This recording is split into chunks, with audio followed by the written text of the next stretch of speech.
Hi, my name is Jeff Moore, and I have the privilege of being a board member at WorkFusion. And today I want to share with you some ideas about restarting your engines. This is a challenging time for everyone, and it's time for us to figure out how do we get back in the game. So I've been spending some time with the scenario planning folks at the large corporations. And in general, the framework they're using to think this through has to do with different shapes of recovery. And you probably have heard about these before, but I'll run you by them. I'll run them by you again. So the first recovery is called a V-shaped recovery. And the idea is you go down deep and then you hit bottom and then you bounce pretty much right back. So that's a V. I think most people right now are thinking that would be a bit of a surprise scenario. The second one is a U-shaped recovery, which says, okay, you go down, you stay down. We're absorbing quite a lot of shock to the system. There's maybe potentially we have additional waves of virus coming back and slowing things down. And it comes back maybe after a couple of years, that sort of thing. And then there's an L-shaped recovery, which says we really have put a big dent in the world's economy.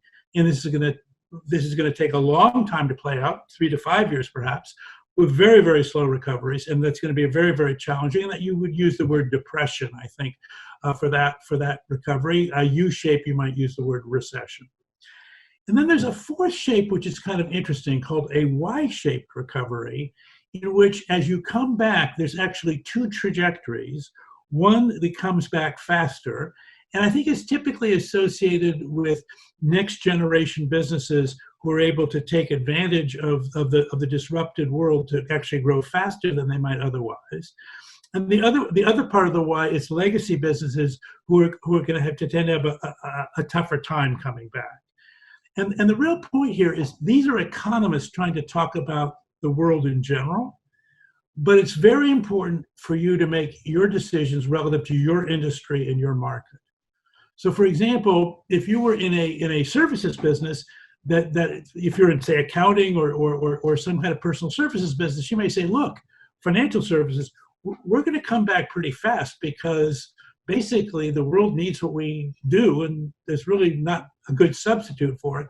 So a V-shaped recovery in our industry is really the right expectation. If we were to say, well, we're in travel and hospitality or theme parks, that's not going to come back very fast, according to most of the people that I'm listening to. So for our industry, you say we have to be ready for a U-shaped recovery, which means we probably have to do more restructuring than we want to do, be more patient with our market as it comes back, and really sort of look for green shoots with some thoughtfulness and not get too far ahead of our skis. You can even imagine a world of L-shaped recovery, an industry that says, look, we're never going to come back to our prior state. Commercial real estate, I think in the era of Zoom, as we're all experiencing with these new virtual meetings, we don't need to meet as often as we have in the past, which means we probably don't need as much office space as we had in the past. I think this could create a significant secular change in the commercial real estate market, or potentially even the mall market. And then if you look at the Y-shaped recovery, I think you're going to think, I'm thinking, for example, of things like retail, where some retailers who are able to incorporate e-commerce into their mix are able actually to say, you know what, we can shift more of our business to the modern model. We actually can take advantage of this break in the action, as it were, to come back faster, as opposed to those companies who say, no, we really are a location-based service. Maybe we're a restaurant and we're not a takeout restaurant. So basically we have to deal with that. So the idea behind this is, which curve do you think is the one that you're most likely to be on? Because for the next 3 to 6 months, you need to make a series of bets. And you want to structure those bets by the curve that you think you're on. And then, by the way, keep an eye out to see if in fact it's a different curve.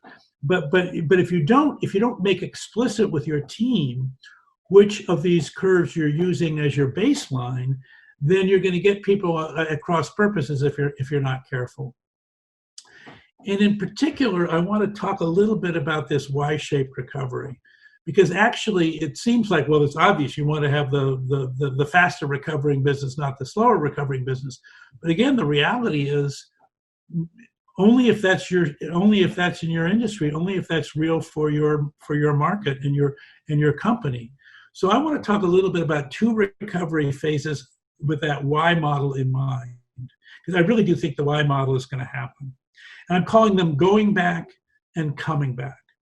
So if you have the kind of model that really basically has to return to the prior state, it's a going back model. I want to get back. The new normal has got to be pretty much what the old normal was. That's one, but we'll call that the going back model. And we'll use the coming back model as saying, no, we're going to create a new normal going forward. And again, I think, in American spirit, we always want the new, we always want the greatest thing. But the truth of the matter is, we have to fit this to the cases of our industry and the realities of our world. So in the going back model, what you're going to be doing is trying to restart your supply chain and your go-to-market engines. And both of them will have been disrupted. And this can be very challenging because, particularly if you're in a manufacturing type of business, if you have a bill of materials that has to go through multiple companies to kind of get to the ultimate end system that the customer buys, any one of those pieces has its own rhythm for coming back online. And so getting things back online and getting end-to-end sort of flow through of your value chain is your critical objective. And so you've got to reprioritize, not around necessarily your most valuable customers or your most valuable suppliers, but what flow end-to-end, because if there's no end-to-end flow, there's no value. So you have to reprioritize around what value chain can I reactivate first? But it's got to be end-to-end. I've got to get some current flowing through the wires. And it may not be my most important wires, but I've got to get current flowing, and then I will gradually build in. As you're doing that, it's going to radically change your performance metrics. So if you've been a performance-oriented culture, obviously we all had an annual plan in January that we were not tracking to, but we'll have new metrics. When we set the new metrics, there's going to be very little, if any, history to set them on, which means wherever we set them, we're almost certainly going to set them wrong. But that doesn't mean don't set the metrics, because performance cultures move by metrics. So we have to set the metrics. We just don't know if they're too high or too low, but within 1 or 2 quarters, we will be able to recalibrate, reset. And so I think you want to think about converging toward a more reliable set of metrics over 2, 3, 4 quarters going forward. And you just have to accept the fact that those metrics are going to have to be calibrated, which means if you have compensation systems that are based on hitting metrics, you got to be very, very careful during this period. The more you can make it based on subjective judgment, qualitative judgment, the better. There will be some quantitative stuff that you'll have in there, but it's going to be very, very spiky and very, very hard to manage. These changes that are coming, that they're going to be doing, are going to be going back to the old normal. So basically the way you're going to position this is, we had the right model, it's still the right model. We need to get back to that right model in as orderly a fashion as possible. And therefore, the more we can begin to approximate our history, the more we can start using our older performance matrix, the more reliable this could be. And the sooner we get back there, obviously, the better. Even if it's in a downsized motion, even if it's in a less ambitious motion, just to get back to saying we're delivering our value to the world. It's at a new scale. It may not be at quite the scale we certainly had hoped for, but we're back here and it's real. And this is a real business, and we have a real future going forward, because there's a real need for something, and frankly, it's very similar to the need that's always been there. So let's call that going back. And that going back thing is going to spend you're going to spend a lot of time making sure you've re-engineered your processes to be more efficient. You're not going to actually revolutionize them, but you need to make them really, really, really cost effective. Now let's contrast that with another strategy, which we'll call coming back. So coming back says, we think this is an opportunity to kind of change the game. And in fact, we've always been talking about changing the game with digital transformation in our industry, whatever it is, but it's been delayed. And it's been delayed because there's always things that slow things down. But what happens with a crisis like this is those delaying factors have now been sort of blasted apart. And so now it's time for you to say, okay, look, in this new playing field, there's less resistance to the new normal than there would have otherwise been. So we need to go after that new normal, and we're going to try to do that as quickly as we can. Well, how do you do that? Because it's not like there's a history to play for. So the first thing you have to do is you've got to reconnect with your core constituencies. Obviously, your customers, but also your partners on the value delivery side. And if you have a manufacturing business, also your supply chain partners. And what you want to do is restate your vision and your values and your mission to say, look, those are essentially the same. We're going to be on the same mission. We have the same values. Our vision may have changed. And so there may be a new vision about how we fulfill those values in our mission in the world. But you go back to first principles, because based on those first principles, you're going to re-engineer the relationship model. You're not going to go back. You're going to try to go forward. And so, and particularly, you're going to have a point of view about some aspect of the new world. It's almost certainly going to be related to digital transformation. That is the transformation of the decade. So how will digital transformation create a new normal in our industry and for our company and for our customers and our suppliers and whatnot? And then you want to lead that move to the new normal as rapidly and as boldly as you can. This is a time for taking bold moves, because you've kind of taken the hit anyway. Your historical performance engine is probably not, it's sputtering pretty badly, or at least in some industries it would be. So you have less to lose in that sense, and you have more freedom to go forward rapidly. And I think the investment community is oriented toward this. There's a set of investors who are looking at these kinds of opportunities right now. I spend time in the venture world. The venture world actually loves a crisis, because startups actually often accelerate very, very rapidly out of a crisis because they have nothing holding them back. They have no legacy commitments that are slowing them down. So the idea then is, are we going to play a coming back game or a going back game? You could have people in your company that would want to advocate for both, for either one. What you can't do is execute both. You have to pick one. And so it's really important to have a principled dialogue about the possibilities, let people put their points of view on the table, particularly the ones that are the stakeholders in the core decision making. But then you have to make the call. And when you make that call, one of the things you're going to be doing is working on what we call the productivity zone in your company. So the productivity zone are the systems and programs behind the scenes that make you more effective in your performance zone, that allow you to deliver your value better to the world going forward.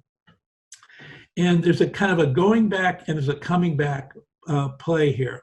So and it relates to robotic process automation, which is, the theme of WorkFusion's whole life. And it's certainly a very, very exciting place to be. The robotic process automation world has sort of broken up into two sort of themes. There's a theme, I would call it robotic process automation 1.0, and there's a second theme called robotic process automation 2.0. There's even a future theme. I don't know if it's 3.0, but it's an AI-enabled capability that I'll talk about a little bit. But I really want to talk about what I would call RPA 1.0 versus RPA 2.0. So RPA 1.0 is essentially a workflow-specific departmental use of automation, where basically what you say is, look, in a lot of tasks that we do, there's a fairly natural separation between work that frankly should be automated and could be automated, and work that is better human in the loop. And so what you would do in an RPA 1.0 thing is you say, look, let's do our best to extract the automatable from the human, and then let's put together really very fit for purpose, kind of atomic, quick return, departmental workflow kinds of applications, which make significant savings. And by the way, in a going back model, this is a great way to take cost out of your operation, to say, look, we really can use software to do a bunch of this stuff. We didn't bother to. There was a lot of forces that were causing us resistance to doing it, but now we're kind of up against it. We need to do this, and so let's do it now. And the good news about RPA 1.0 is you can do it relatively locally, and you can get returns from it very, very quickly. So I think for a going back process, I think that's a really good play. If you're coming back, if you're saying, no, we want to go toward a new normal, then automating the old processes is not the tool you want to use. It's not an RPA 1.0 problem, it's an RPA 2.0 problem.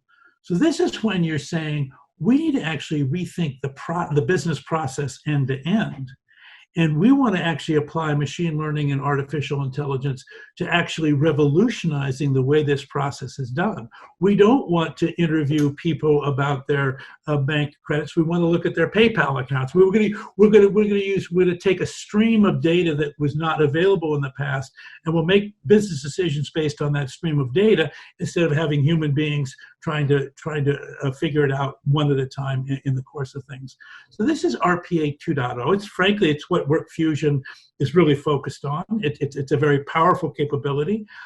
Takes more engineering. It's more end-to-end. It tends not to be a single department. We're not trying to optimize for cost reduction. We're actually trying to change the latency of decision-making, the quality of decision-making, the breadth and scale of decision-making as we go through this digital transformation. And then I might just add that I think there's even a third vision of things, which is, given that these new flows of data are being made available through digital transformation, and largely, I think, through robotic process automation 2.0 applications, there may be whole new businesses that we could be in the future based on the insights and signals that we're getting from the data of these RPA 2.0 applications. We can see patterns, detect signals earlier. We can take proactive actions going forward, et cetera. So those are some of the ideas. This is where I think robotic process automation fits in this sort of post-COVID world of digital transformation. I think it breaks into two parts. I think there's a more conservative RPA 1.0 thing, which is focused on cost reduction, and we'll call that the going back model. And there's this opportunity to go forward, a coming back model, and that will require more business process innovation. And I think that's the domain of RPA 2.0. So with those frameworks in mind, I hope you have a great conference and enjoyed having a chance to talk to you. Thank you very much.